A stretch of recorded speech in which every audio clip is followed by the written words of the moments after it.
반갑습니다. 유시민입니다. 예, 안녕하세요. 몇 가지 오늘 수업 진행부터 시작해서 이번 학기의 강의 진행을 위해서 몇 가지 규칙을 좀 정했습니다.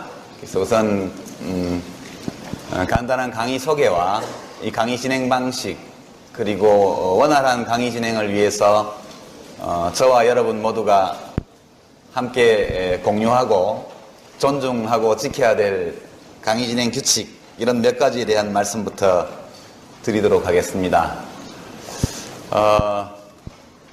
여러분들을 이렇게 만나게 돼서 반갑습니다. 다 아시겠지만 제가 대학에서 경제학 강의를 마지막으로 한 것이 약 7년 전입니다. 7년 만에 다시 대학 강의실에 서게 되었기 때문에 저로서는 좀 긴장되고 걱정도 많고 좀 가슴이 좀 두근거리기도 하고, 저 개인적으로는 또 새로운 도전과 같은 그런 의미를 가지고 있어서 여러분들을 이렇게 첫 학기에서 만나게 된 것에 대해서 굉장히 감사하고 기쁘게 생각합니다. 저는 우선 강사가 자기를 소개를 해야 되겠죠. 저는 이제 1959년생입니다. 이제 우리 나이로 50이죠. 여러분들하고 한 30년 정도 혹은 20한 7, 8년 이렇게 차이가 납니다. 제 딸이 고3이니까 한 세대만큼 차이가 나는 것 같습니다. 제가 이 강의를 하게 된 연원은 이제 여러분 아시겠지만, 제가 얼마 전까지 정치인으로 활동할 때 낙선 공약으로 떨어지면 대구에 있는 대학에서 강의하겠습니다 이렇게 이야기한 것이 지켜야 될 약속이 되어버려서, 그렇게 하다 보니까 고맙게도 경북대학교 학교 당국에서 또 시간 강의를 허용을 해줘서 이렇게 오게 되었습니다. 어린 시절을 다 여기서 대구에서 보냈고, 대학교 1학년 때 방학 때 왔다가 사범대학 다니는 친구들이 교실에 여학생이 무지하게 많다고 그래서 놀러 왔던 기억이 납니다. 와서 보고 야, 좋겠다. 예, 제가 들어간 학교는 계열 모집을 할 때 530명을 뽑았는데 여학생이 1명밖에 없는 대학이었습니다. 예, 그때 그 학교는 공과대학을 통틀어 여학생 하나, 사회과학대학을 통틀어 여학생 하나, 그렇게 한 500명 중에 1명 정도의 비율로 여학생이 있었습니다. 그 뒤에 20년, 30년 동안 우리 땅의 여성들이 이룬 학문적 약진, 정말 놀랍죠? 예, 칭찬할 만한 일입니다. 대학을, 서울대 경제학과를 다니기만 했습니다. 공부한 거는 별로 없고, 예, 이제 돌 던지러 다니고 하느라고. 예. 이제 입학은 78년도, 1978년도에 입학을 했는데 졸업은 91년도 여름에 졸업을 했습니다. 중간에 재적, 복학, 재적 이런 것들을 또 되풀이하고 하느라고 한 14년 학교를 14년에 걸쳐서 다녔습니다. 14년 계속 다닌 것은 아니고, 졸업할 때에도 직장이 있었기 때문에 선생님들을 찾아뵈면서 안면으로 그렇게 해서 수업도 잘 안 들어가고 시험도 안 치고 대신 리포트 내고 이런 식으로 해서 구걸해서, 예, 소중한 시간에는 좀 꺼두는 게 좋죠. 예, 핸드폰은 진동이나 혹은 그냥 꺼두시는 게 제일 좋습니다. 그렇게 해서 학교를 서류상 졸업을 했고, 그때까지 경제학에 대해서는 거의 이해하는 바가 없었습니다. 솔직히 말씀드려서 여러분도 그때의 저와 비슷한 상태에 있지 않을까 짐작합니다. 그리고 92년도에 독일을 가서 금속활자를 발명한 구텐베르크, 그가 마인츠 자유시에 살던 사람인데, 지금도 여러분 중에 배낭여행을 가는 분들은 라인강 유람선 출발하는 곳이 마인츠시입니다. 여름에 배터에 나가보면 영수야 철수야 부르는 한국 학생들의 목소리가 많이 들리죠. 그 대학에서 경제학을 다시 공부를 하고 우리 석사에 해당하는 디플롬이라고 하는데 하고, 그리고 이제 박사는 못 따고 그냥 왔습니다. 왔는데, 독일에서 경제학 공부를 처음부터 새로 몇 년간 한 셈입니다. 그리고 이제 그 다음에는 뭐 아시다시피, 뭐, 신문방송에도 좀 얼굴을 왔다 갔다 내밀고 국회의원도 하고 장관도 하고 뭐 이렇게 했다가 지금은 해고돼서, 비정규직 교수 노동자로 여러분 앞에 서 있습니다. 현재 직업은 제가 이따 명함을 하나씩 드릴 텐데요. 자기 소개용 명함이 아니고 앞으로 우리가 활용하게 될 동영상 게시판 안내 삼아 제 명함을 하나 선물로 준비를 해왔습니다. 이따 우리 조교들이 여러분께 나눠드릴 겁니다. 뭐 이런 정도 제 소개를 하고 이제 여러분들이 저한테 여러분 자신을 좀 소개하셔야죠. 먼저 우리가 우리 자신을 좀 알 필요가 있습니다. 이 강의실에 도대체 어떤 학생들이 400명 수강 신청을 했는지 서로를 알아야 왜 저 담당 교수가 강의를 이런 식으로 진행하는지 여러분이 이해하실 것 같습니다. 먼저 학년별 구성을 한번 볼까요? 1학년 한번 손 들어 보십시오. 정직하게 들어요? 예. 아직 덜 들은 것 같아요. 이거보다 더 많습니다. 1학년이. 2학년. 예, 3학년. 3학년이 많네요. 예, 4학년. 예, 4학년이 많은 것은 이제 한 학기 마치면 졸업하기 때문에 다음 학기부터 저를 볼 수 없어서 그런 단기 수요가 많은 탓으로 이렇게 생각을 하겠습니다. 3, 4학년이 좀 많고 1, 2학년도 상당 숫자가 있습니다. 그 다음에 전공별 구성을 한번 볼까요? 우선 경상계열이라고 그러나요? 하여튼 경제, 경영 등등 이런 쪽에 속하는 학생들 손을 한번 들어보십시오. 예, 숫자가 꽤 되죠. 그 다음에 이제 인문사회 분야, 소위 말하는 문과로 통칭되는 그런 전공을 하는 학생들 중에 지금 막 손들었던 경제, 경영 쪽을 제외하고 나머지 손을 한번 들어보십시오. 예, 역시 상당한 숫자죠. 그 다음에는 이제 통상 이과로 분류되는 이과로 분류되는 공학, 자연과학, 일반 등등 뭐 다 통틀어서 한번 손 들어보시죠.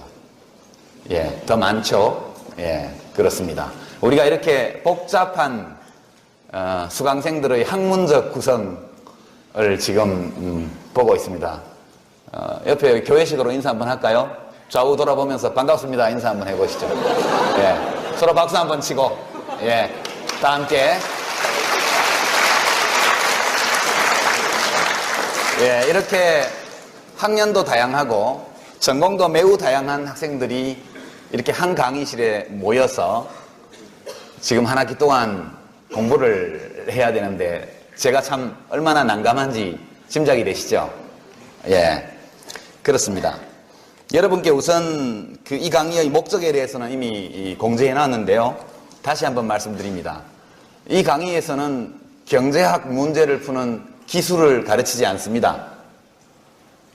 예, 이 한 학기의 강의를 통해서 제가 여러분과 함께 나누고자 하는 것은 많은 지식, 정보 이런 것이 아니고 생각하는 방법에 대해서 예, 우리가 날마다 만나게 되는, 듣게 되고 보게 되는 여러 가지의 경제적 사건, 사고 또는 여러 사실 또는 경제 현상에 대한 이런저런 주의 주장 이런 것들에 대해서 어떤 태도로 그런 주장과 사실들을 대해야 할지 그것들에 대해서 내 머리로 생각할 때 어떤 방식으로 생각해야 하는 것인지 우리가 이 세상을 경제적인 측면에서 어떻게 이해해야 하는지 이런 생각의 방법을 함께 배우는 것이 이 강의의 목적입니다.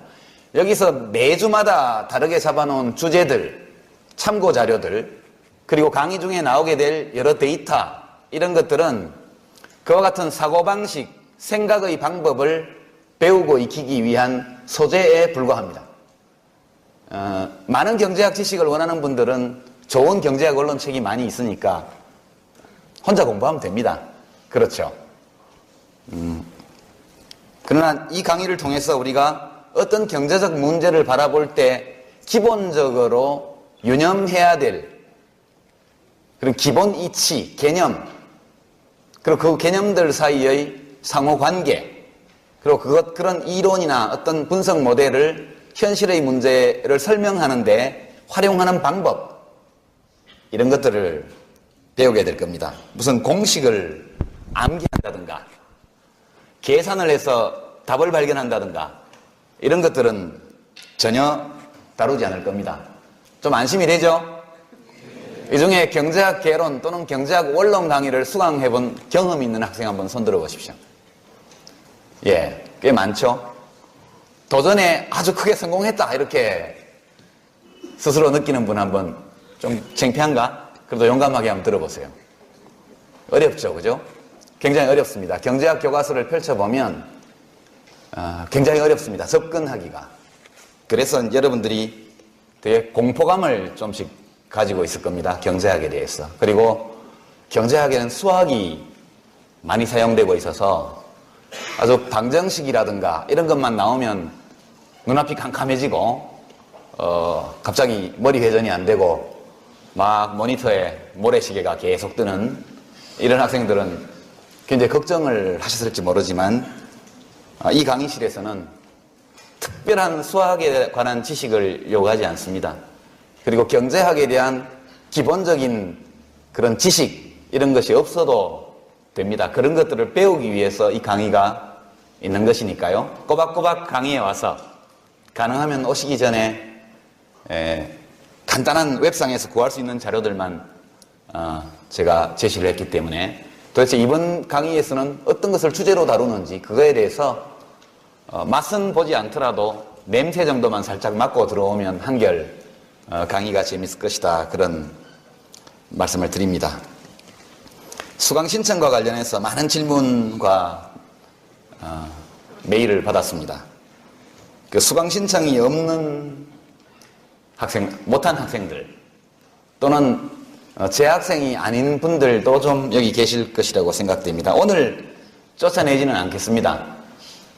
그러나 다음 강의부터는 특별한 사정이 없는 한은 수강 신청이 되어 있지 않은 분들은 이 청강을 좀 자제해 주시기를 요청을 드립니다.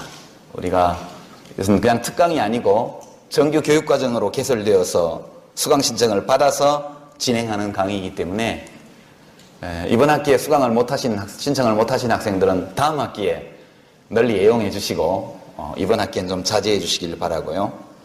그리고 이제 학생이 아니고 밖에서 오신 분들도 들어 계실 것 같은데 오시지 말고 편하게 강의 동영상에 대해서는 좀 이따 제가 안내를 자세히 드릴 텐데 양해를 구하고 여러분들이 뭐 큰 문제 없이 양해해 주신다면 동영상을 촬영해서 올릴 계획입니다. 여기 오시지 않아도 그 동영상을 보고서도 충분히 제 강의를 즐기실 수가 있기 때문에 이 공간은 수강 신청한 학생들에게 공부에 집중할 수 있도록 그렇게 도와주시기 부탁드리고요. 카메라가 여러 대 보이죠?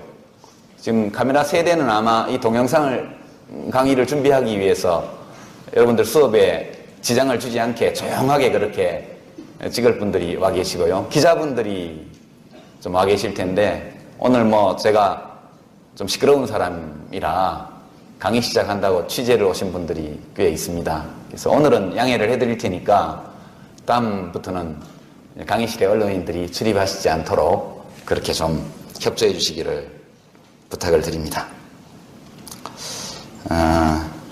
동영상 얘기가 나온 김에 되게 여러분 뒷꼭지에서 찍으니까 초상권 침해 문제는 크지 않을 것 같은데 괜찮죠? 예. 방해되지 않게 찍고 여러분들이 조금 이따가 제가 명함을 나눠드릴 텐데 거기 티스토리에 제 블로그가 있습니다. 거기에 동영상 메뉴 링크를 걸고 그 수강생을 위한 게시판을 만들 겁니다. 간단한 그 학교 재학 관련 사항만 입력하시면 로그인이 되니까 결석하신 분들은 동영상 보시고 또 수업 들은 것만으로도 충분치 않은 학생들도 동영상을 이용할 수 있고요. 그리고 그 게시판에 강의에 대한 여러 가지 품평, 교수의 주장에 대한 비판, 질문, 서로 간의 토론, 이 모든 것들을 하실 수 있습니다. 저도 들어가서 보고 가끔씩 코멘트를 달고 우리 조교들이 또 함께 하고 그렇게 할 겁니다. 이 게시판에서 열심히 활동하는 분에게 대해서는 성적에 반영되는 약간의 인센티브를 드릴 수도 있다는 점을 말씀드립니다. 그리고 이 게시판에 지금 제가 여러분에게 이미 공지해드린 자료 이외에 필요한 강의 자료, 데이터, 통계 수치 이런 것들이 있을 때는 미리 며칠 전에, 강의 며칠 전에 이 게시판에 올려놓도록 하겠습니다. 우리 조교들이 다 복사해서 일일이 나눠주는 방식은 너무 19세기, 20세기적인 방식이니까 여러분들이 가끔 접속하셔서 올라있는 강의 자료를 미리 한번 보시기 바랍니다. 수십 페이지짜리 보고서 이런 것들은 안 올립니다. 아주 간단하게 여러분이 1, 20분이면 충분히 볼 수 있는 정도의 자료만 필요에 따라서 올릴 겁니다. 여러분에게 과도한 학습 부담을 지울 생각이 없습니다. 여러분에게 제가 요구하는 것은 수업 시간에 꼭 들어와서 집중해서 이야기를 나누자는 것이죠. 그런 정도로 충분할 것으로 저는 생각하고 있습니다. 그래서 이 수강생이 많은 강의이기 때문에 여러 가지 출석 점검부터 시작해서 뭐 여러 가지 일이 많습니다. 그래서 제 일을 도와줄 조교를 두 사람 대학에서 지금 배치를 해줬습니다. 그래서 조교 소개를 한번 하죠. 우선 지명주 조교, 예, 손 한번 흔들어줘요. 예, 잘 봐두십시오. 그 다음에 서경미 조교 어디 계신가요? 아, 저쪽에 계시네요. 조금 이따 이 두 분 조교들의 이메일 주소를 제가 여기 적어 놓도록 하겠습니다. 여러분 꼭 메모해 가셔서 궁금한 사항이 있을 때는 저한테 무조건 이메일 보내시지 말고, 예, 저도 이제 바빠가지고 참 이메일이 오면 답장을 안 보내기도 그렇고 보내려면 한정이 없고 그렇습니다. 먼저 좀 조교들과 소통하시고 거기서 미진한 문제들은 또 저하고 대화하시고 이렇게 해주시길 바랍니다. 여러분들에게 그 강의 자료 유인물이 배포됐나요? 예, 그거하고 지금 강의 자료하고 조금 녹색으로 되어 있는 게 제 블로그 주소와 이메일 주소가 나와 있는 명함입니다. 저 명함은 여러분에게 기념품으로 드리는 건데요. 한 430장 밖에 준비 안 해왔는데 2장씩 가지면 안 됩니다. 하나만, 한 사람이 하나씩만 가져주시고, 예, 좀 예쁘게 만들었으니까 책상 위에 놔두고, 예, 아니면 뭐 즐겨찾기에 블로그를 설정을 해주시던가 그렇게 해주시고요. 여기 제시된 자료들은 100% 다 인터넷에서 구할 수 있는, 무료로 구할 수 있는 자료들입니다.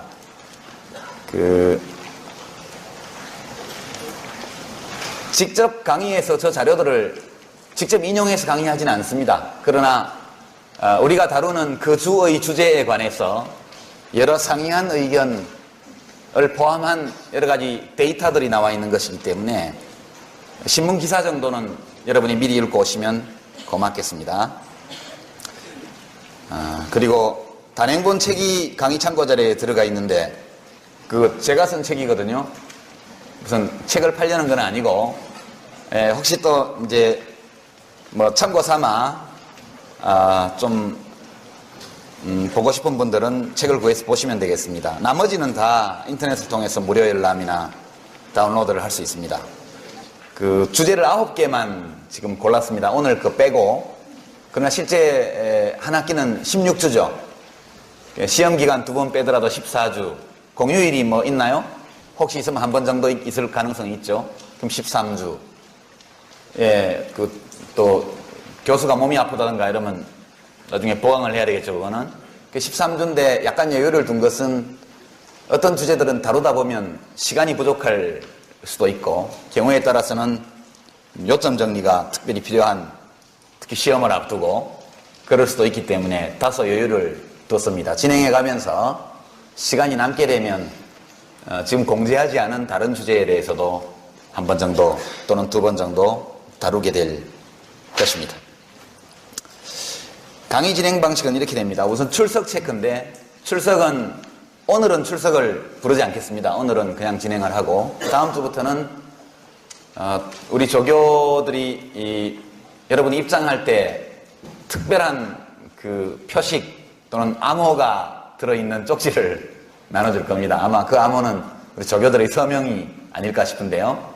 그걸 받아서 학과와 이름과 이런 것들을 적고 강의 끝나고 나갈 때 제출하고 나가면 출석이 되겠습니다. 학교 규정상 제가 알아보니까 3번까지 결석하는 것은 뭐 문제가 크게 없는데 4번 결석하게 되면 학점을 주지 않도록 그렇게 규정이 되어 있습니다. 그러니까 4분의 1 이상 결석하면 학점을 주지 못하게 되어 있어서 저로서는 어쩔 수가 없습니다. 그러니까 3번까지는 뭐 어떻게 넘어갈 수 있지만 4번이 되면 저도 어려워지니까 출석 관리를 여러분이 잘 해주시기 바라고요. 물론 여기에는 무단결석만 포함됩니다. 몸이 아프거나 뭐 부모님이 편찮으시거나 집안에 뭐 할아버지가 돌아가셨거나 또는 학과에서 답사여행을 간다든가 수학여행을 간다든가 이런 일들이 있으면 그것은 정당한 사유에 의한 결석이기 때문에 그런 것들은 여기에서 제외하도록 하겠습니다. 그러나 그렇게 해서 결석한 학생들은 꼭 동영상 강의를 한번 보실 것을 요청을 드립니다. 출석은 그래도 약간 뭐든지 인센티브가 있어야 이렇게 열심히 하니까 출석하면 감점하지 않겠습니다. 결석하면 1점을 감점하겠습니다. 그러니까 맥시멈 3점 감점까지 될 수 있겠죠. 출석 때문에 4번 이상 하게 되면 학점을 못 받으니까 그렇게 말씀을 드리고요. 열심히 출석하시면 그것만으로 20점을 받게 되는 거죠. 그럼 매번 강의는 60분 정도, 강의는 3시 정각에 시작하겠습니다. 우리가 이렇게 주말에 늦은 시간이기 때문에 3시 정각에 시작해서 약 60분 정도 그날의 주제와 관련된 강의를 합니다. 제가. 그러면서 20분 정도의 휴식 시간을 가집니다. 그리고 나서 후반부에 가서 질문, 여러분들의 질문, 주장, 논평, 무엇이든 괜찮습니다. 그날의 강의 주제와 관련되어 있는 것이라면 단순히 강의 중에 들은 이야기 중에 이해가 안 된다 이런 것도 좋고 또는 이것은 나는 생각이 다르다 이런 것도 좋습니다. 이런 것들을 쪽지에 적어서 조교들에게 내주시면 후반부 강의 들어갈 때 곧바로 소개를 하고 또 나와서 발언도 하고 제가 그에 대해서 추가적인 설명이나 또는 답변도 드리고 또 여러분들이 이야기할 게 있으면 나와서 이야기도 하시고 수강생이 많아서 어려움이 좀 있긴 하지만 또 이렇게 하는 것도 괜찮지 않을까 이렇게 생각합니다. 여기도 역시 인센티브가 있어야겠죠? 여러분들은 되도록 전반부 강의에서는 뭐 조금 자제해 주시면 좋지만 거기도 괜찮습니다. 듣다가 이상한 게 있으면 손을 조용히 들어주세요. 계속 들고 있으면 긴급한 발언이 있나 보다 해서 제가 발언권을 드릴 테니까 몰라서 묻는 것은 죄가 아니죠. 모르면서도 아는 척하는 게 죄입니다. 그렇죠? 내가 이런 질문을 하면 다른 학생들이 나를 비웃지 않을까? 이렇게 생각하시면 안 됩니다. 내가 이해를 못했다면 다른 학생도 이해 못했을 가능성이 많다. 이렇게 생각하는 게 맞죠? 그래서 몰라서 이해가 잘 안 돼서 묻는 것을 절대 부끄러워하지 마시기 바랍니다. 모르는 것은 부끄러운 일이 아니죠. 인간은 아무것도 모르던 아기로부터 시작을 해서 오늘날 여러분 20살 넘게까지 많은 것들을 깨달으면서 왔지 않습니까? 이런 깨달음의 과정은 죽을 때까지 계속되는 것이기 때문에 여러분에게 적극적으로 질문해 주실 것을 부탁을 드리고요. 수업 시간에 좋은 질문 또는 제가 여러분에게 한 질문에 대한 좋은 답변 또는 뭐 쪽지에 적어낸 좋은 의견 이런 것들이 있을 때 정말 좋은 내용들이 있고 우리 모두에게 도움이 되는 것들에 대해서는 가산점을 주겠습니다. 한 번에 1점. 제가 그 질문이나 논평 또는 주장 이런 것들에 대해서 탁월한이라는 수식어를 써서 제가 그것을 평가하게 되면 1점이 됩니다. 우리 조교들이 다 적거든요. 또 그런 평가를 받은 학생은 꼭 확인을 해주시고 여러분이 평소에 성적 관리를 강의를 통해서도 늘 할 수 있습니다. 필기시험에 대한 공포감을 가진 학생들은 평소에 수업 시간을 적극적으로 이용해 주시기 바랍니다. 2부 후반부 강의가 대충 질문, 대답, 토론 등이 끝나고 나면 제가 그날의 강의의 요점을 다시 한번 짤막하게 정리하고 그렇게 해서 그날의 강의를 마치도록 하겠습니다. 강의 시간에 미처 풀리지 않은 문제는 조교들이나 저에게 이메일을 보내서 용건을 해결해 주시기 바랍니다.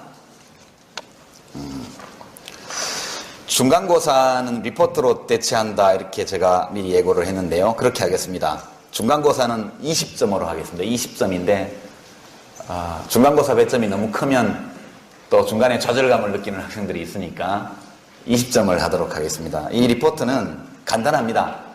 매주 강의 시간에 다루어졌던 그 주제, 그 강의 내용과 관련해서 여러분이 이것이 핵심이다, 핵심적으로 중요하다, 또는 이것이 나에게 굉장히 큰 깨달음의 기쁨을 주었다 등등 하여튼 강의의 핵심과 관련해서 여러분의 생각을 A4지 한쪽 이내로 정리하는 겁니다.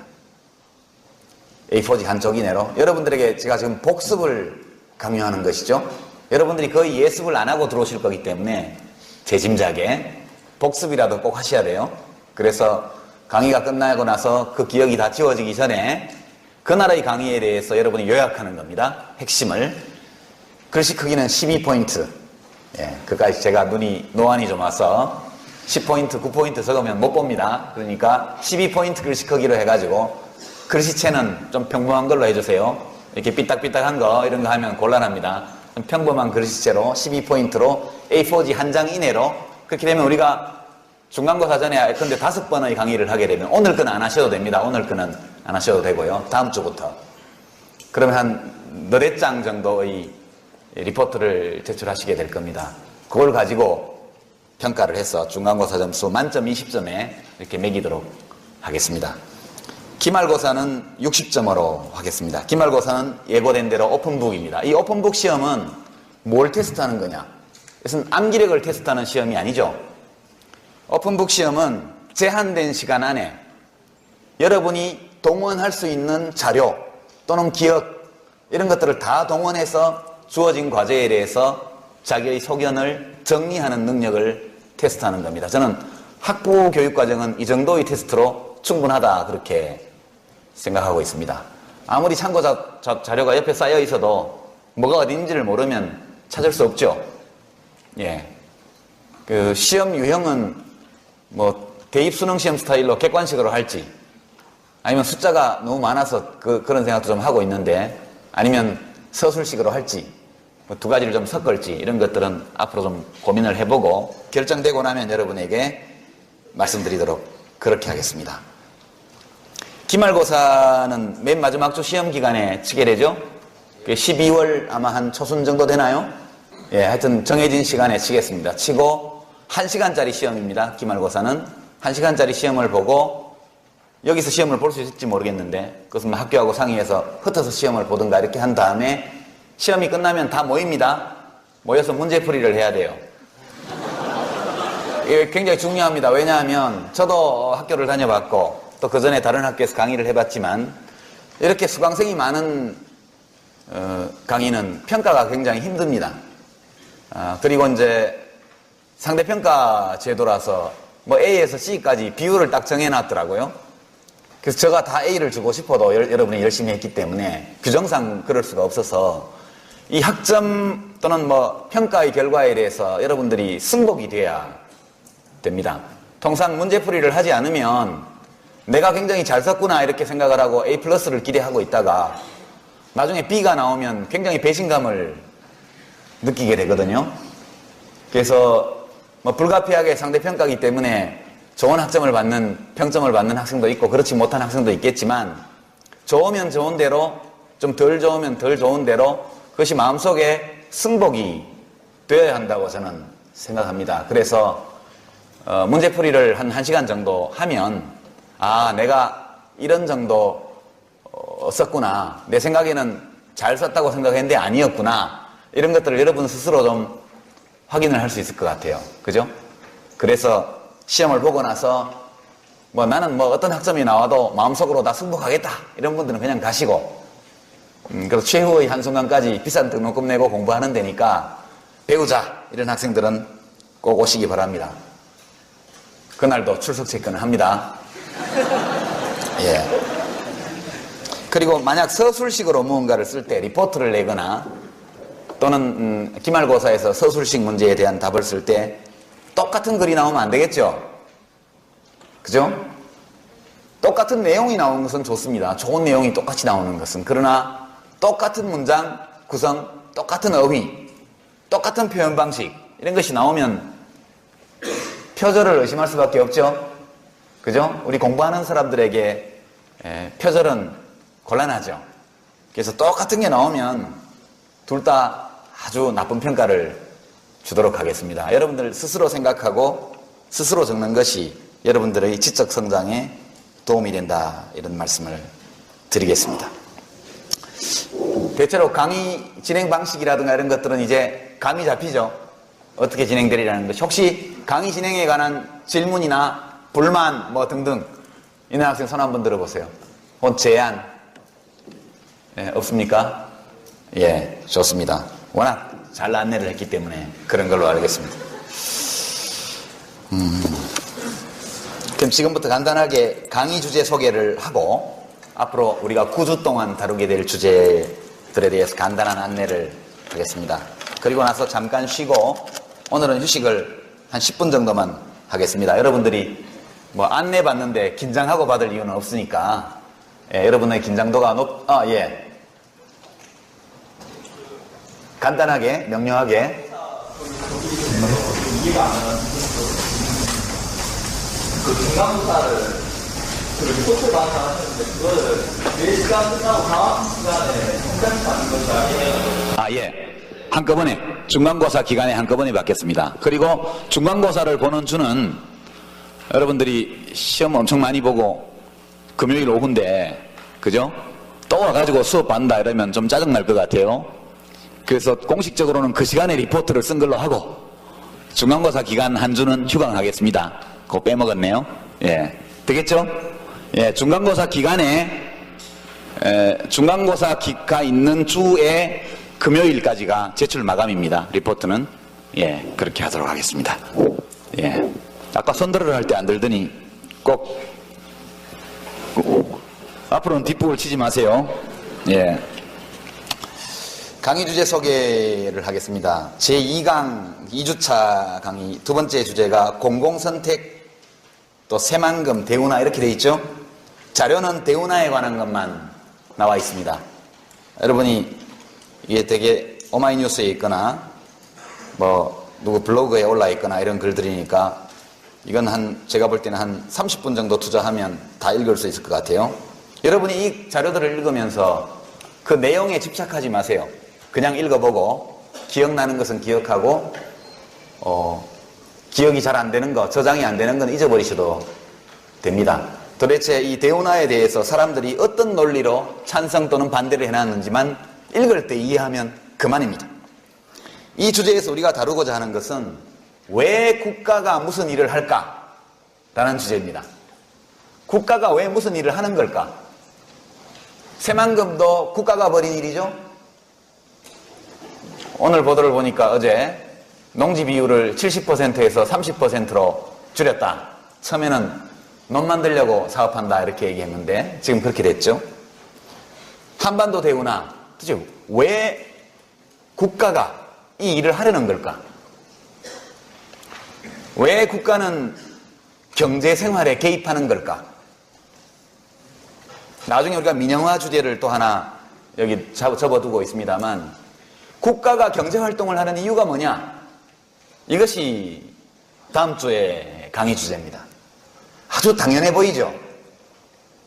그러나 국가가 왜 도대체 직접 경제활동의 주체로서 참여를 하고 또는 경우에 따라서 공기업을 만들어서 간접적으로 경제활동의 주체로 나서는지 이것이 왜 필요한지 필요하다면 어떤 원리에 입각해서 이것이 이루어지고 있는지 그와 같은 국가경제활동의 보편타당한 원리에 비추어 볼 때 이 새만금이나 혹은 지금 이슈가 되고 있는 한반도 대운하를 어떻게 평가해야 할 것인가 우리가 어떤 기준을 가지고 이것을 평가할 것인가 이런 것들에 대해서 우리가 검토하게 됩니다.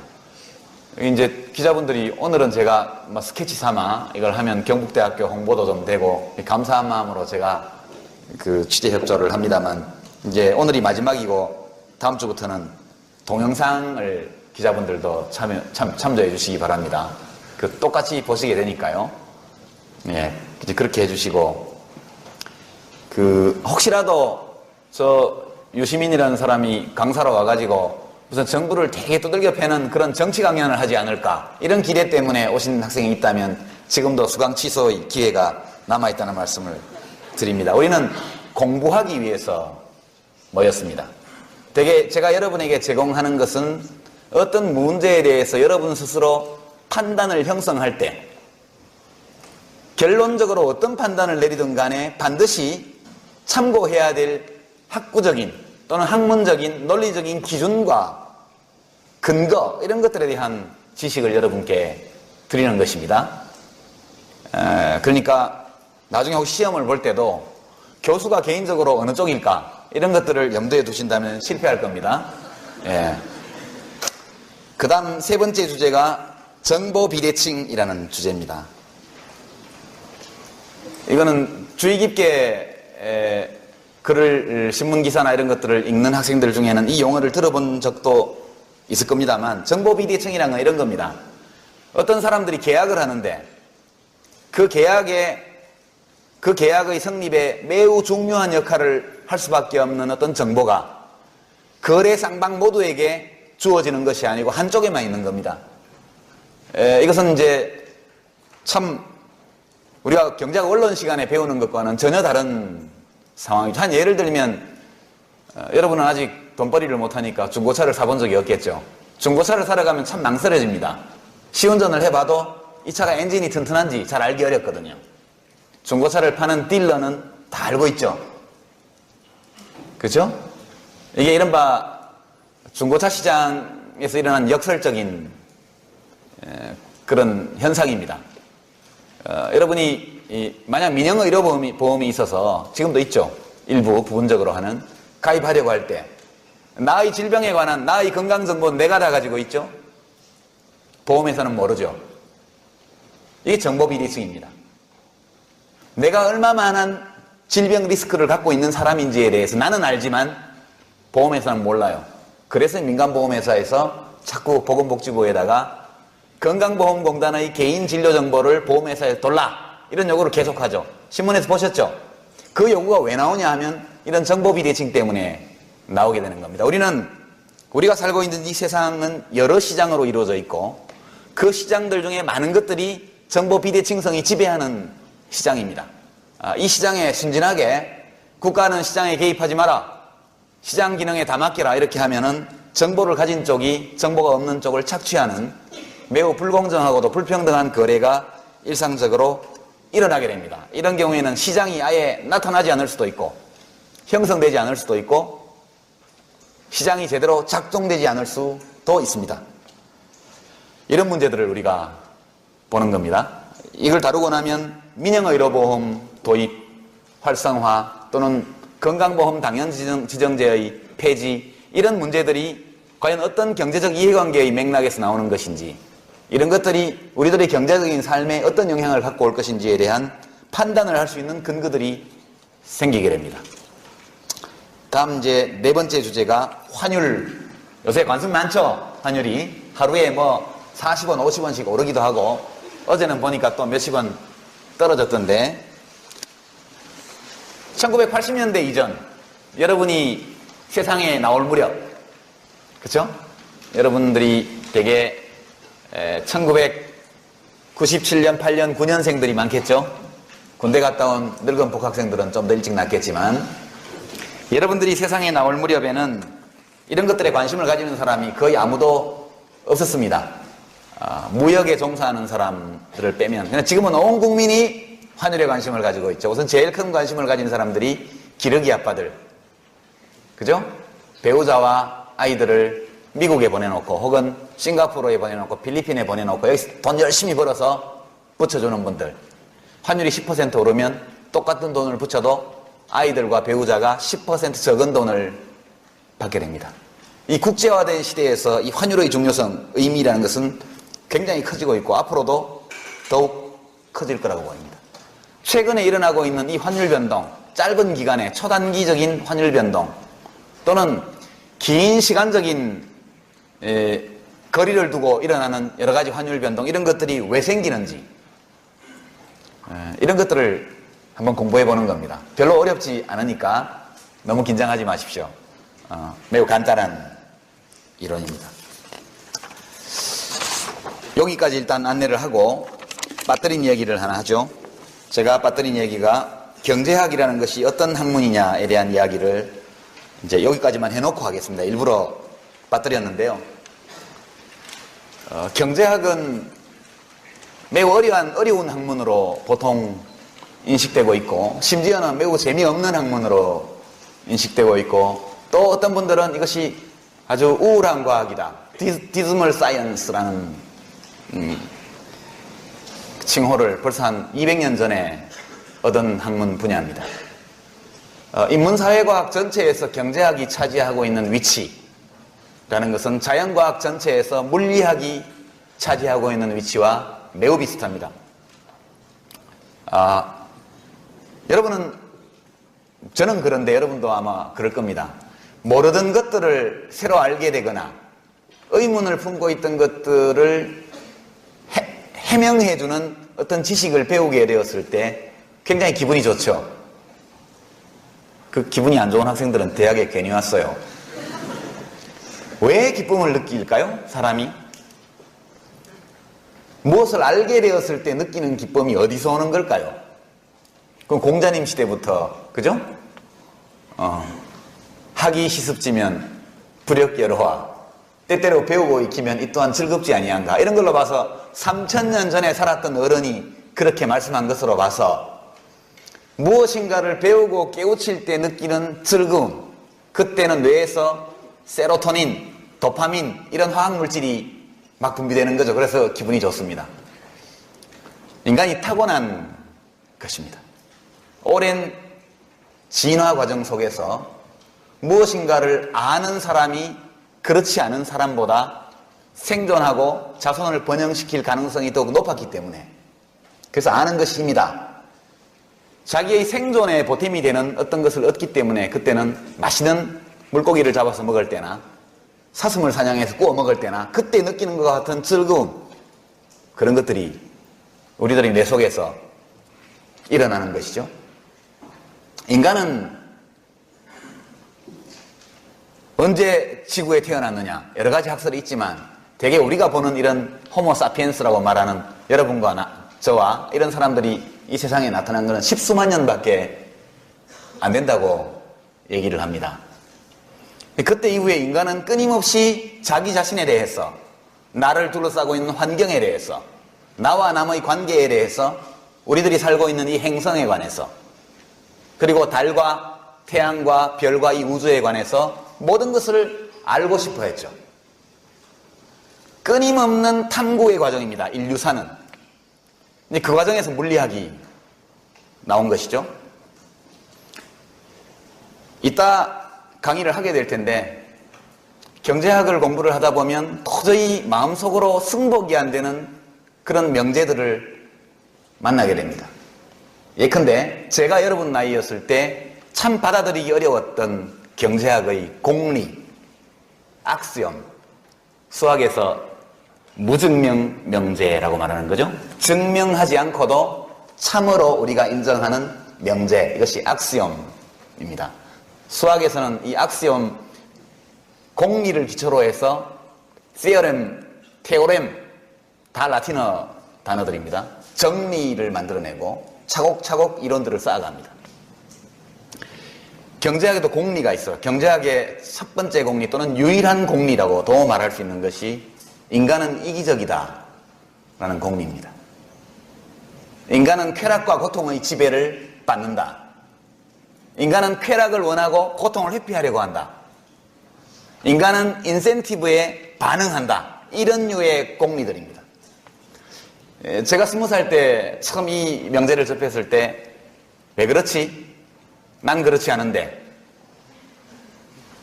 세상에는 이타적인 사람도 많은데, 어째서 경제학은 인간은 이기적 존재라는 것을 전제로 하고 이론을 만드는 걸까? 역시 부르주아 경제학은 배울 게 못 돼. 예, 그렇게 해서 마르크스 경제학을 열심히 공부했죠. 예. 여러분들 가운데서 이 경제학의 공리에 대해서 왠지 좀 불편함을 느끼는 분들이 있습니까? 그런 학생들 손 한번 들어보시죠. 예. 좀 용기를 안 내서 그렇지. 고개도 끄덕끄덕 해놓고 손은 안 드네. 불편합니다. 그래서 매우 불편한 진실이거든. 우리가 경제학도 과학입니다. 과학을 연구할 때는, 과학을 배울 때에는 두 가지를 늘 염두에 둬야죠. 첫 번째는 절대 진리는 존재하지 않는다는 것입니다. 어떤 공리, 어떤 전제, 어떤 가정도 의심해보지 않고 검증해보지 않고 진리로 받아들여서는 안 된다, 이런 것이 첫 번째입니다. 교수의 말이라고 무조건 맞다? 이것은 그냥 원시적인 습성이 남아있는 거죠. 인간의 유전자 안에는 지도자의 말을 무조건 따른다, 이런 명령을 내리는 문화유전자가 우리 몸속에 있습니다. 과학에서는 그 유전자의 발호를 억제해야 합니다.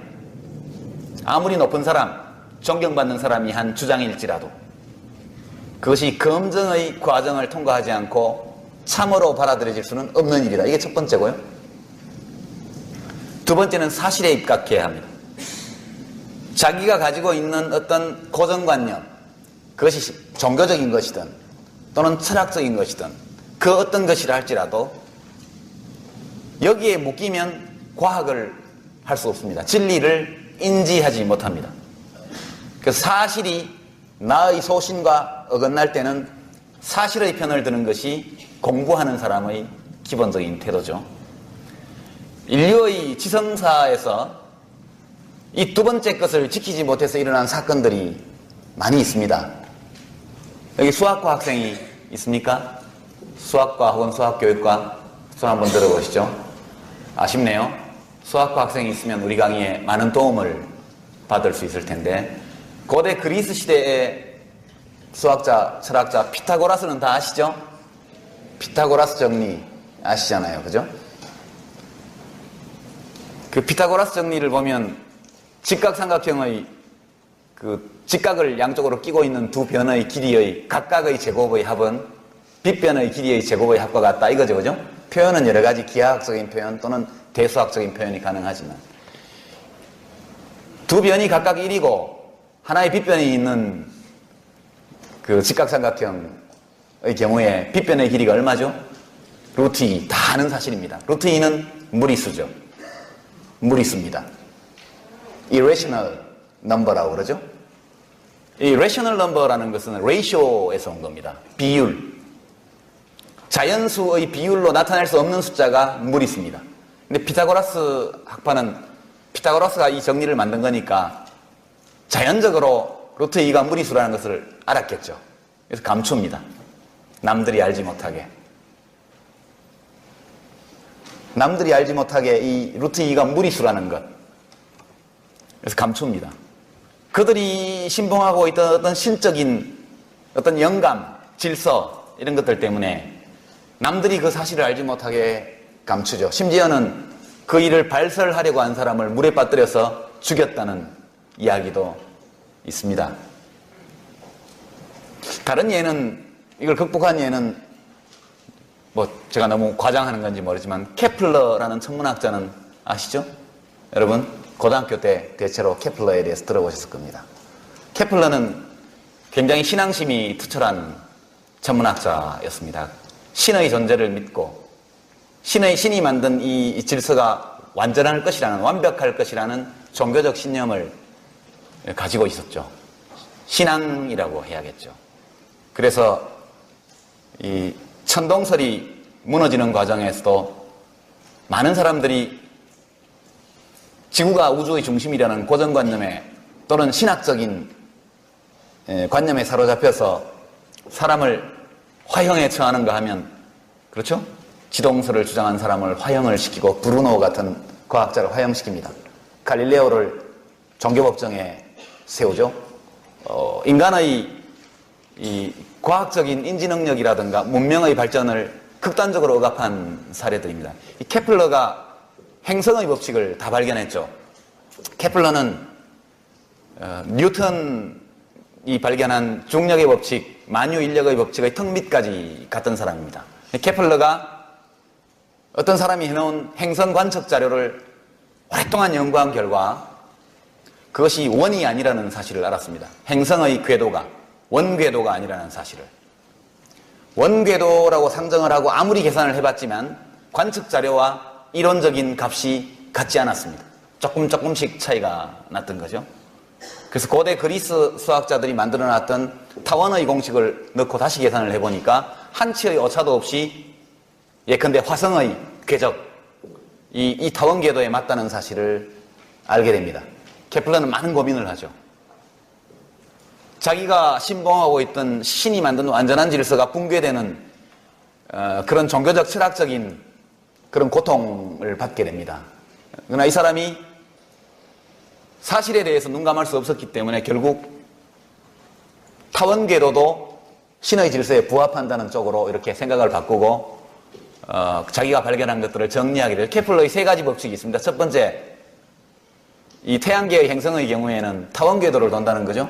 그것은 그 전까지 일반적으로 가톨릭이 지배하고 있던 시대의 종교적 관념에 위배되는 일이었습니다. 신이 만든 것은 완벽해야 되고 원과 구야말로 가장 완벽한 형태인데 실제 행성이 타원 궤도를 돈다는 것, 매우 위험한 과학적 진실이었습니다. 두 번째는 이 행성이 늘 같은 속도로 움직이는 것이 아니라는 거죠. 타원 궤도를 돌면서 같은 시간에는 같은 면적을 쓸고 간다는 것이 케플러의 제2법칙입니다. 제3법칙은 태양과 행성 사이의 거리하고 행성의 속도, 공전 속도가 일정한 관계로 반비례의 관계에 있다는 거죠. 먼 행성일수록 천천히 돌고 가까운 행성일수록 빨리 돈다는 겁니다. 이것이 거의 만유인력의 법칙에 다가온 그런 거였는데 케플러의 경우에는 자기의 종교적 신앙 이런 것들을 사실에 종속시키는 결단을 하는 것이죠. 그래서 지금 우리 우주과학이 이만큼 온 겁니다. 여러분들 가운데 인간은 본성적으로 이기적이지 않다 이렇게 믿고 싶은 분이 많이 있을 겁니다. 그러나 그렇게 되면 경제학을 공부할 수가 없어요. 그것이 경제학의 제1공리이기 때문에 그것을 부정하고 그것을 배척하게 되면 이 공리 위에 쌓아 올려져 있는 경제학의 모든 이론과 모델, 분석 모델, 예측 이런 것들을 다 부정할 수밖에 없게 됩니다. 그런 공부를 뭐하러 하겠습니까? 그래서 때로 인간은 이기적 존재라는 것이 우리를 굉장히 불편하게 하지만 그것을 받아들여야 그 다음에 경제학 공부를 할 수 있습니다. 아담 스미스가 경제학을 창시한 경제학의 아버지라고 얘기하는데 아담 스미스가 발견한 것은 뉴턴이 발견한 것과 거의 비슷한 것이죠. 그래서 경제학이 인문사회과학에서 물리학에 버금가는 그런 지위를 획득하게 됩니다. 뉴턴이 발견한 것은 제가 물을 마시다가 물컵을 떨어뜨리는 것과 여기서 수억 광년 떨어져 있는 천체가 운항하는 것 사이에 같은 법칙이 지배하고 있다는 발견이었습니다. 만유인력의 법칙. 행성이 궤도를 도는 것은 관성의 법칙과 중력의 법칙 두 가지로 설명할 수 있죠. 케플러의 법칙은 아주 간단한 겁니다. 중력의 법칙이 작용하는데 안 끌려 들어가려면 도망가야죠. 가까이 있는 놈은 중력이 세기 때문에 빨리빨리 도망가야 돼요. 그래야 궤도를 돌 수 있으니까. 먼 데 있는 놈은 중력이 약하기 때문에 천천히 돌아도 자기를 유지할 수 있죠. 그 정도의 이 조건을 마련하지 못한 것들은 다 빨려 들어가서 지금 지구의 일부가 되어 있고 지금도 지구와 같은 별들이 막 생기고 있죠. 매일매일 수도 없이 이 우주에서는. 그와 같이 지구상에서 우리가 일상생활에서 경험하는 작은 일들, 운동의 법칙, 이것이 전 코스모스를 일관하는 법칙이라는 것을 발견해낸 거죠. 뉴턴이. 아담 스미스는 우리들의 경제생활에서 몇 가지의 간단한 원리들이 우리의 경제적인 삶 전체를 규율하고 있다는 것을 밝혀낸 학자입니다. 물론 그 이후에 경제학은 많은 발전을 이루죠. 물리학이 그 뒤에 많은 발전과 세분화 과정을 거친 것처럼 오늘의 양자역학 같은 것은 뉴턴의 시대에 있지 않았죠. 기본적으로 경제학을 어느 정도 이해해야만 다른 학문 분야에 대한 이해의 폭이 넓어집니다. 물리학을 모르고도 화학이나 생물학, 의학을 할 수는 있겠죠. 그러나 물리학을 잘 이해하고 있는 사람처럼 그렇게 다른 개별 분야의 학문을 잘 하기는 어려울 것으로 저는 생각이 됩니다. 그래서 여러분의 전공 분야가 다 다르다 하더라도 좋든 싫든 우리가 인간의 경제 생활을 규율하는 보편적인 법칙으로 발견한 것들이 어김없이 작용하고 있다는 것, 그리고 인문사회과학의 다른 분야의 여러 현상, 보통 다른 분야의 학문들이 연구하는 인간 행동의 여러 다른 측면의 배후에도 마치 공기가 있을 때 깃털이 수직 낙하를 하지 않는 것처럼 보이지만 거기에는 중력의 법칙이 똑같이 작용하고 있는 것처럼 그와 같은 측면이 있다는 것을 여러분에게 말씀을 드립니다. 이야기가 너무 부품한 대로 같지만 비유적으로 말하면 그런 것입니다. 다음 주제는 이제 5번째 주제가 양극화.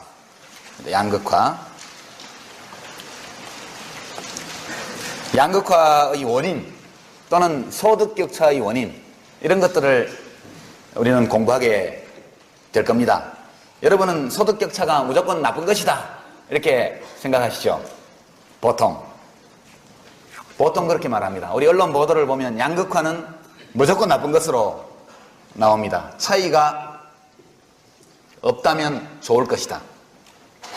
그렇지 않죠. 만약 아무런 차이가 없다면 누구도 노력하지 않겠죠. 재미삼아 노력하는 사람이 아니라면.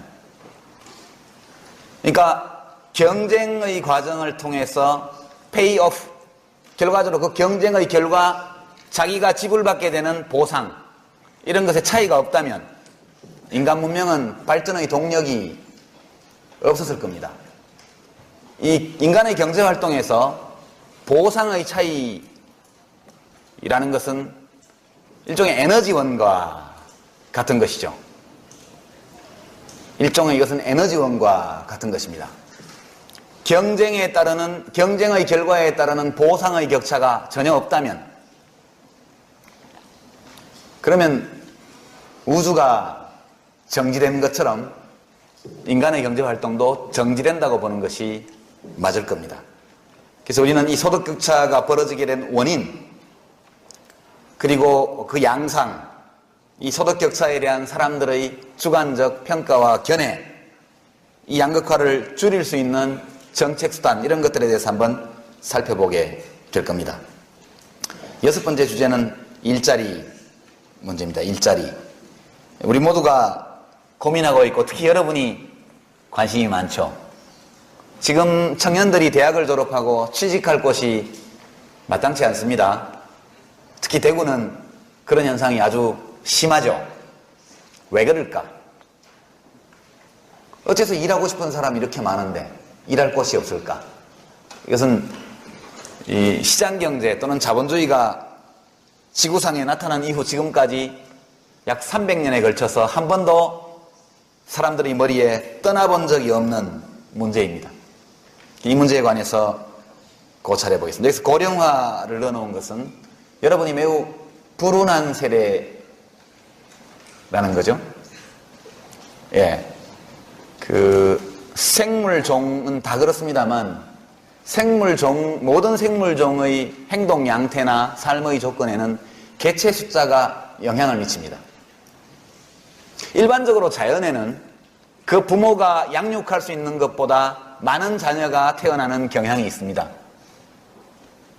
그래서 경쟁이 한 배에서 난 새끼들 사이에서부터 최초의 경쟁이 시작되죠. 인간도 마찬가지였습니다. 그 부모가 먹여 살리고 교육시킬 수 있는 것보다 과거에는 훨씬 많은 아이들을 낳았죠. 높은 유아 사망률, 전염병, 빈곤, 기아, 이런 것들로 인해서 사람들이 많이 죽기 때문에 많이 낳는 것이 효과적인 전략이었죠. 지금 한국 인구 구성은 아주 극적으로 변화하고 있습니다. 이렇게 빠르게 사회적 인구 구성이 변화한 사례는 인구 통계가 시작된 이래 전 세계적으로 한 번도 없었습니다. 대한민국이 지금 전 세계 인구 역사상 전례 없이 급격한 사회적 인구 구성의 변화를 경험하고 있는 나라입니다. 이런 인구 구성의 변화 과정에서 보면 어떤 세대는 상당히 행운을 타고나기도 하고 어떤 세대는 굉장한 불운을 만나기도 합니다. 여러분들이 불운한 세대에 속합니다. 누가 기획한 것은 아니지만 일자리가 잘 나오기 어렵습니다. 특단의 대책을 세우지 않으면. 그래서 이 문제에 관해서도 함께 봐야 되기 때문에 고령화라는 문제를 넣어뒀습니다. 앞으로 한 10년 내지 20년 지나면 한국이 세우고 있는 이 사회적 인구 구성 변화의 속도, 세계 기록 깨질 겁니다. 깨는 나라가 어딜까요? 예, 중국입니다.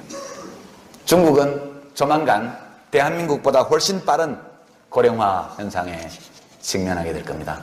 중국 정부가 1980년대, 90년대 초에 걸쳐서 한국에 많이 왔죠? 연구자들이. 뭘 배우러? 박정희를 배우러. 새마을운동을 배우고 국가 주도형 경제개발 계획을 배우고 원시적 자본 축적을 어떻게 하는지, 희소한 생산 자본을 어떤 식으로 배분하는지에 대해서 많이 배워갔습니다. 중국 정부가 우리가 박정희 대통령이 했던 일들을 한 몇십 배 큰 규모로 지난 20년간 해왔습니다. 지금 중국 정부에서 가끔 사람들이, 연구자들이 옵니다. 중국에서. 뭘 배우러?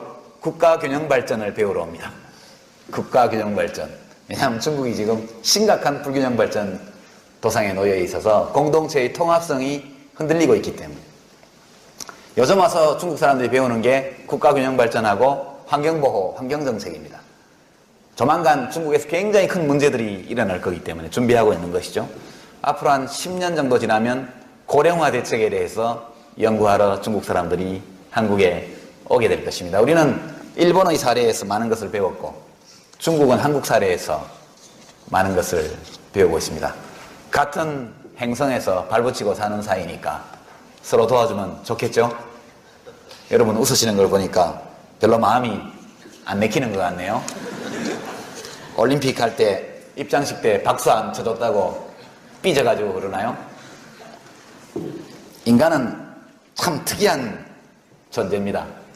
우리가 직면하고 있는 경제 문제, 예를 들어 경제 문제만 보더라도 양극화, 신자유주의, 지식정보화 이런 것들을 보면 글로벌한 현상들이죠. 전부 다 글로벌한 현상들입니다. 지구적 차원의 또는 행성적 차원에서 벌어지는, 이 지구 행성 전체 차원에서 벌어지는 환경 문제, 빈부격차 문제, 양극화, 그 다음에 신자유주의적인 이른바 시장의 통합, 이런 것들이 전부 행성 차원에서 지금 일이 전개되고 있는데 우리 모두는 부족인간입니다. 부족인간. 그렇죠? 우리가 직면한 문제는 행성 차원의 문제인데 반해서 우리가 생각하고 행동하는 방식은 부족적 차원에서 전개되고 있습니다. 한중관계라는 것이 어떤 것인지 모르겠지만 어떤 운동선수 한 사람의 말 한마디, 행동 하나 이런 것으로 우리 몸속에 있는 부족 본능이 아우성을 치죠. 일본 야구팀 호시노 감독의 위장 오다 발언, 이거 한마디로 한국의 야구 팬들이 전부 다 벌떼같이 들고 일어나는데 이 우리들이 몸속 유전자 속에 숨겨져 있던 부족 본능이 전부 다 고개를 들고 일어나는 겁니다. 인간은 여전히 부족 본능입니다. 도구와 제도는 진화했지만 인간 그 자체는 유사 이래 역사가 씌어진 한 5,000년의 기간 동안 거의 진화하지 않았습니다. 우리가 국민국가를 이루고 세계화의 과정이 시작된 것은 불과 300년 전의 일이고 우리는 그 100배 이상, 몇백 배 되는 시기를 부족 단위로 살아왔거든요.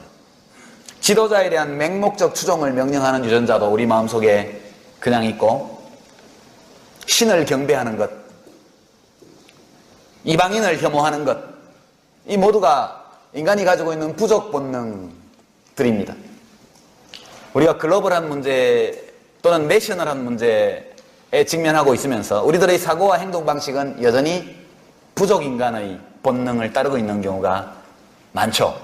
문명의 발전 수준, 산업적 번영, 이 모든 것들은 한 국민 국가가 그 국가를 구성하고 있는 개개인의 마음속에 들어있는 부족 본능을 잠재우고 내셔널한 국가적 차원에서 생각하고 행동하도록 어떻게 유도할 수 있느냐, 거기에 한 국가의 운명이 달려있고 지금 지구의 운명은 어떻게 사람들 개개인이 지구인의 차원에서 생각할 수 있느냐, 행성 전체를 놓고 생각하고 행동하게 만들 수 있느냐, 이걸 만들지 못하면 언젠가는 멸망하겠죠.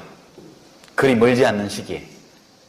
제임스 러블록이라는 학자가 주장하는 바에 따르면 21세기가 다 가기 전에 수십억 명이 죽을 것이라고 그럽니다. 환경재앙으로 인해서 남극과 북극 일부 지역에 소수만이 살아남고 대부분의 지구 표면에서 인간이라는 이 종 자체가 거의 사라질 것이다, 이렇게 예측하고 있습니다. 지금처럼 부족 본능에 따라서 행동하기를 계속한다면 사람들은 별로 심각하게 생각하고 있지 않죠. 여러분하고는 직접 관계는 없을지 모르겠는데 여러분들의 자녀와는 아주 깊은 관계에 놓일 수가 있습니다.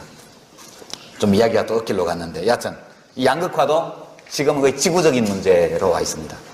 일자리, 지식정보화 시대의 지역발전론, 이건 이제 주로 대구와 관련된 얘기를 좀 하고 싶어서 이런 참고 자료들을 넣어놨습니다. 여러분들 대구가 고향이 아닌 학생들도 좀 있을 겁니다. 그러나 여러분들 중에 많은 수는 대구에서 태어나지 않았다 하더라도 대구에서 어린 시절을 보내고 여기서 지금 대학을 다니고 있고 좋은 일자리, 마땅한 그런 일자리만 있다면 계속 대구에서 살고 싶어 하는 분들도 많을 겁니다만 대구의 상황이 그렇지 않죠. 여기서 우리가 공부하려고 하는 것은 경제지리학이라고 할 수 있습니다.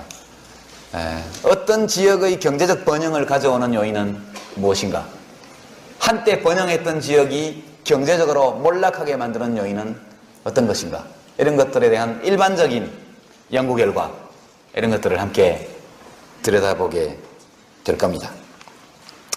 8번째 주제는 공기업 민영화에 관한 것입니다. 이 공기업이라는 것은 국가가 직접 기업을 설립해서 국민들에게 서비스나 재화를 공급하는 그런 기업입니다. 공기업은. 공기업은 왜 생겨날까? 또는 왜 생겨났을까? 공기업이 존재하는 것은 합리적일까? 그렇지 않은 다른 이유가 있을까? 이미 존재하고 있던 공기업이 어떤 환경, 어떤 기술적 조건에 처하면 없어져도 괜찮은 것일까? 또는 어떤 공기업은 영원히 공기업으로 남아있을 수밖에 없는 것일까? 공기업을 민영화 또는 사유화하게 되면 그 산업의 특성에 따라서 어떤 다른 일들이 벌어지게 되는 걸까? 이런 것들을 우리가 공부하는 시간이 되겠습니다. 9번째 주제는 부동산 투기와 조세정책. 이거 두 개는 원래 다른 문제인데 대한민국 최현대사 여러 특징 때문에 하나로 묶이게 됐죠. 여러분 며칠 전에 정부가 발표한 부동산 관련 세제, 양도세, 종부세, 상한, 하한을 높이는 거, 그 다음에 상속세, 세율 내리는 거, 소득세, 세율 낮추는 거, 법인세, 이런 세제개혁 조처들의 발표를 보셨을 겁니다. 조세론 일반을 다룰 시간은 없을 것 같고요. 주로 여기서는 부동산 가격 문제와 관련된 조세정책을 제한적으로 다루겠습니다. 혹 시간이 남는다면 우리가 이 주제들을 제한된 시간에 충분히 소화해내고 시간이 여유가 있다면 조세 일반에 대해서도 한번 나중에 이야기할 시간을 갖도록 그렇게 하겠습니다. 10번째 주제는 아직 참고 자료가 하나도 안 올라 있습니다. 참고 자료를 발견할 수가 없었기 때문이죠. 제가 이런 주제 아래에서 이야기하고자 하는 것들과 관련해서 한글로 되어 있는 인터넷상에서 무료로 구할 수 있는 적절한 자료를 아직 하나도 찾지 못해서 지금도 자료를 찾고 있습니다. 자료가 발견되는 대로 여러분에게 공지해드리도록 그렇게 하겠습니다. 여기까지 일단 1시간 15분이 지났네요. 4시 반까지 휴식하고 4시 반에 오늘의 주제에 대해서 이야기하도록 하겠습니다. 네. 이제 입학은 78년도, 1978년도에 입학을 했는데 졸업은 91년도 여름에 졸업을 했습니다. 중간에 재적, 복학, 재적 이런 것들을 또 되풀이하고 하느라고 한 14년 학교를 14년에 걸쳐서 다녔습니다. 14년 계속 다닌 것은 아니고 졸업할 때에도 직장이 있었기 때문에 선생님들을 찾아뵈면서 안면으로 그렇게 해서 수업도 잘 안 들어가고 시험도 안 치고 대신 리포트 내고 이런 식으로 해서 구걸해서 소중한 시간에는 좀 꺼두는 게 좋죠. 핸드폰은 진동이나 혹은 그냥 꺼두시는 게 제일 좋습니다. 그렇게 해서 학교를 서류상 졸업을 했고 그때까지 경제학에 대해서는 거의 이해하는 바가 없었습니다. 솔직히 말씀드려서 여러분도 그때의 저와 비슷한 상태에 있지 않을까 짐작합니다. 그리고 92년도에 독일을 가서 금속활자를 발명한 구텐베르크가 마인츠 자유시에 살던 사람인데 지금도 여러분 중에 배낭여행을 가는 분들은 라인강 유람선 출발하는 곳이 마인츠시입니다. 여름에 배터에 나가보면 영수야 철수야 부르는 한국 학생들의 목소리가 많이 들리죠. 그 대학에서 경제학을 다시 공부를 하고 우리 석사에 해당하는 디플롬이라고 하는데 하고 그리고 이제 박사는 못 따고 그냥 왔는데 독일에서 경제학 공부를 처음부터 새로 몇 년간 한 셈입니다. 그리고 이제 그 다음에는 뭐 아시다시피 뭐 신문 방송에도 좀 얼굴을 왔다 갔다 내밀고 국회의원도 하고 장관도 하고 뭐 이렇게 했다가 지금은 해고돼서 비정규직 교수 노동자로 여러분 앞에 서 있습니다. 현재 직업은 제가 이따 명함을 하나씩 드릴 텐데요. 자기 소개용 명함이 아니고 앞으로 우리가 활용하게 될 동영상 게시판 안내 삼아 제 명함을 하나 선물로 준비를 해왔습니다. 이따 우리 조교들이 여러분께 나눠드릴 겁니다. 뭐 이런 정도 제 소개를 하고 이제 여러분들이 저한테 여러분 자신을 좀 소개하셔야죠. 먼저 우리가 우리 자신을 좀 알 필요가 있습니다. 이 강의실에 도대체 어떤 학생들이 400명 수강 신청을 했는지 서로를 알아야 왜 저 담당 교수가 강의를 이런 식으로 진행하는지 여러분이 이해하실 것 같습니다. 먼저 학년별 구성을 한번 볼까요? 1학년 한번 손 들어 보십시오. 정직하게 들어요? 아직 덜 들은 것 같아요. 이거보다 더 많습니다. 1학년이. 2학년. 3학년이 많네요. 4학년. 4학년이 많은 것은 이제 한 학기 마치면 졸업하기 때문에 다음 학기부터 저를 볼 수 없어서 그런 단기 수요가 많은 탓으로 이렇게 생각을 하겠습니다. 현실의 문제를 설명하는데 활용하는 방법 이런 것들을 배우게 될 겁니다. 무슨 공식을 암기한다든가 계산을 해서 답을 발견한다든가 이런 것들은 전혀 다루지 않을 겁니다. 좀 안심이 되죠? 이 중에 경제학 개론 또는 경제학 원론 강의를 수강해본 경험이 있는 학생 한번 손들어 보십시오. 꽤 많죠? 도전에 아주 크게 성공했다 이렇게 스스로 느끼는 분 한번 좀 창피한가? 그래도 용감하게 한번 들어보세요. 어렵죠, 그죠? 굉장히 어렵습니다. 경제학 교과서를 펼쳐보면 굉장히 어렵습니다. 접근하기가. 그래서 여러분들이 되게 공포감을 좀씩 가지고 있을 겁니다. 경제학에 대해서. 그리고 경제학에는 수학이 많이 사용되고 있어서 아주 방정식이라든가 이런 것만 나오면 눈앞이 캄캄해지고 갑자기 머리 회전이 안 되고 막 모니터에 모래시계가 계속 뜨는 이런 학생들은 굉장히 걱정을 하셨을지 모르지만 이 강의실에서는 특별한 수학에 관한 지식을 요구하지 않습니다. 그리고 경제학에 대한 기본적인 그런 지식 이런 것이 없어도 됩니다. 그런 것들을 배우기 위해서 이 강의가 있는 것이니까요. 꼬박꼬박 강의에 와서 가능하면 오시기 전에 간단한 웹상에서 구할 수 있는 자료들만 제가 제시를 했기 때문에 도대체 이번 강의에서는 어떤 것을 주제로 다루는지 그거에 대해서 맛은 보지 않더라도 냄새 정도만 살짝 맡고 들어오면 한결 강의가 재밌을 것이다 그런 말씀을 드립니다. 수강 신청과 관련해서 많은 질문과 메일을 받았습니다. 그 수강 신청이 없는 못한 학생들 또는 재학생이 아닌 분들도 좀 여기 계실 것이라고 생각됩니다. 오늘 쫓아내지는 않겠습니다. 그러나 다음 강의부터는 특별한 사정이 없는 한은 수강 신청이 되어 있지 않은 분들은 이 청강을 좀 자제해 주시기를 요청을 드립니다. 우리가 이것은 그냥 특강이 아니고 정규 교육과정으로 개설되어서 수강 신청을 받아서 진행하는 강의이기 때문에 이번 학기에 신청을 못하신 학생들은 다음 학기에 널리 애용해 주시고 이번 학기엔 좀 자제해 주시길 바라고요.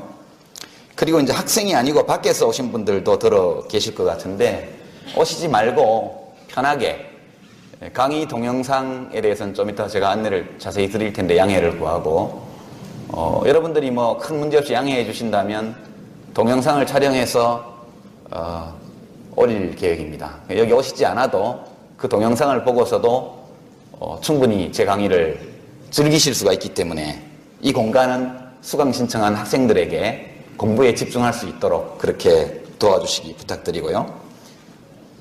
카메라가 여러 대 보이죠? 지금 카메라 3대는 아마 이 동영상을 3, 4학년이 좀 많고 1, 2학년도 상당 숫자가 있습니다. 그 다음에 전공별 구성을 한번 볼까요? 우선 경상계열이라고 그러나요? 하여튼 경제, 경영 등등 이런 쪽에 속하는 학생들 손을 한번 들어보십시오. 예, 숫자가 꽤 되죠. 그 다음에 이제 인문사회 분야, 소위 말하는 문과로 통칭되는 그런 전공을 하는 학생들 중에 지금 막 손들었던 경제, 경영 쪽을 제외하고 나머지 손을 한번 들어보십시오. 예, 역시 상당한 숫자죠. 그 다음에는 이제 통상 이과로 분류되는 이과로 분류되는 공학, 자연과학, 일반 등등 뭐 다 통틀어서 한번 손 들어보시죠. 예, 더 많죠. 예, 그렇습니다. 우리가 이렇게 복잡한 수강생들의 학문적 구성을 지금 보고 있습니다. 옆에 교회식으로 인사 한번 할까요? 좌우 돌아보면서 반갑습니다 인사 한번 해보시죠. 예, 서로 박수 한번 치고 예, 다 함께 예, 이렇게 학년도 다양하고 전공도 매우 다양한 학생들이 이렇게 한 강의실에 모여서 지금 한 학기 동안 공부를 해야 되는데 제가 참 얼마나 난감한지 짐작이 되시죠? 예, 그렇습니다. 여러분께 우선 이 강의의 목적에 대해서는 이미 공지해 놨는데요. 다시 한번 말씀드립니다. 이 강의에서는 경제학 문제를 푸는 기술을 가르치지 않습니다. 예, 이 한 학기의 강의를 통해서 제가 여러분과 함께 나누고자 하는 것은 많은 지식, 정보 이런 것이 아니고 생각하는 방법에 대해서 예, 우리가 날마다 만나게 되는, 듣게 되고 보게 되는 여러 가지의 경제적 사건, 사고 또는 여러 사실 또는 경제 현상에 대한 이런저런 주의 주장 이런 것들에 대해서 어떤 태도로 그런 주장과 사실들을 대해야 할지 그것들에 대해서 내 머리로 생각할 때 어떤 방식으로 생각해야 하는 것인지 우리가 이 세상을 경제적인 측면에서 어떻게 이해해야 하는지 이런 생각의 방법을 함께 배우는 것이 이 강의의 목적입니다. 여기서 매주마다 다르게 잡아놓은 주제들, 참고 자료들 그리고 강의 중에 나오게 될 여러 데이터 이런 것들은 그와 같은 사고방식, 생각의 방법을 배우고 익히기 위한 소재에 불과합니다. 많은 경제학 지식을 원하는 분들은 좋은 경제학 언론책이 많이 있으니까 혼자 공부하면 됩니다. 그렇죠. 그러나 이 강의를 통해서 우리가 어떤 경제적 문제를 바라볼 때 기본적으로 유념해야 될 그런 기본 이치, 개념 그리고 그 개념들 사이의 상호관계 그리고 그런 이론이나 어떤 분석 모델을 강의를 준비하기 위해서 여러분들 수업에 지장을 주지 않게 조용하게 그렇게 찍을 분들이 와 계시고요. 기자분들이 좀 와 계실 텐데 오늘 뭐 제가 좀 시끄러운 사람이라 강의 시작한다고 취재를 오신 분들이 꽤 있습니다. 그래서 오늘은 양해를 해드릴 테니까 다음부터는 강의실에 언론인들이 출입하시지 않도록 그렇게 좀 협조해 주시기를 부탁을 드립니다. 동영상 얘기가 나온 김에 되게 여러분 뒷꼭지에서 찍으니까 초상권 침해 문제는 크지 않을 것 같은데 괜찮죠? 예. 방해되지 않게 찍고 여러분들이 조금 이따가 제가 명함을 나눠드릴 텐데 거기 티스토리에 제 블로그가 있습니다. 거기에 동영상 메뉴 링크를 걸고 그 수강생을 위한 게시판을 만들 겁니다. 간단한 그 학교 재학 관련 사항만 입력하시면 로그인이 되니까 결석하신 분들은 동영상 보시고 또 수업 들은 것만으로도 충분치 않은 학생들도 동영상을 이용할 수 있고요. 그리고 그 게시판에 강의에 대한 여러 가지 품평, 교수의 주장에 대한 비판, 질문, 서로 간의 토론, 이 모든 것들을 하실 수 있습니다. 저도 들어가서 보고 가끔씩 코멘트를 달고 우리 조교들이 또 함께 하고 그렇게 할 겁니다. 이 게시판에서 열심히 활동하는 분에게 대해서는 성적에 반영되는 약간의 인센티브를 드릴 수도 있다는 점을 말씀드립니다. 그리고 이 게시판에 지금 제가 여러분에게 이미 공지해드린 자료 이외에 필요한 강의 자료, 데이터, 통계 수치 이런 것들이 있을 때는 미리 며칠 전에, 강의 며칠 전에 이 게시판에 올려놓도록 하겠습니다. 우리 조교들이 다 복사해서 일일이 나눠주는 방식은 너무 19세기, 20세기적인 방식이니까 여러분들이 가끔 접속하셔서 올라있는 강의 자료를 미리 한번 보시기 바랍니다. 수십 페이지짜리 보고서 이런 것들은 안 올립니다. 아주 간단하게 여러분이 1, 20분이면 충분히 볼 수 있는 정도의 자료만 필요에 따라서 올릴 겁니다. 여러분에게 과도한 학습 부담을 지울 생각이 없습니다. 여러분에게 제가 요구하는 것은 수업 시간에 꼭 들어와서 집중해서 이야기를 나누자는 것이죠. 그런 정도로 충분할 것으로 저는 생각하고 있습니다. 그래서 이 수강생이 많은 강의이기 때문에 여러 가지 출석 점검부터 시작해서 뭐 여러 가지 일이 많습니다. 그래서 제 일을 도와줄 조교를 두 사람 대학에서 지금 배치를 해줬습니다. 그래서 조교 소개를 한번 하죠. 우선 지명주 조교, 예, 손 한번 흔들어줘요. 예, 잘 봐주십시오. 그 다음에 서경미 조교 어디 계신가요? 아, 저쪽에 계시네요. 조금 이따 이 두 분 조교들의 반갑습니다. 유시민입니다. 예, 안녕하세요.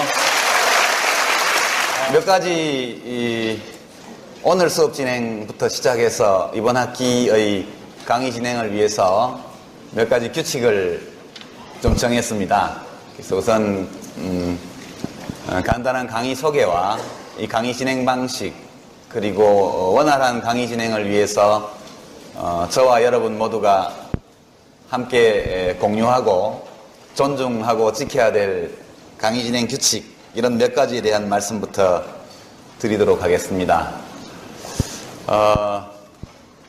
여러분들을 이렇게 만나게 돼서 반갑습니다. 다 아시겠지만 제가 대학에서 경제학 강의를 마지막으로 한 것이 약 7년 전입니다. 7년 만에 다시 대학 강의실에 서게 되었기 때문에 저로서는 좀 긴장되고 걱정도 많고 좀 가슴이 좀 두근거리기도 하고 저 개인적으로는 또 새로운 도전과 같은 그런 의미를 가지고 있어서 여러분들을 이렇게 첫 학기에서 만나게 된 것에 대해서 굉장히 감사하고 기쁘게 생각합니다. 저는 뭐 우선 강사가 자기를 소개를 해야 되겠죠.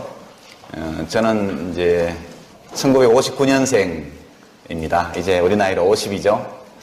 여러분들하고 한 30년 정도 혹은 20, 한 7, 8년 이렇게 차이가 납니다.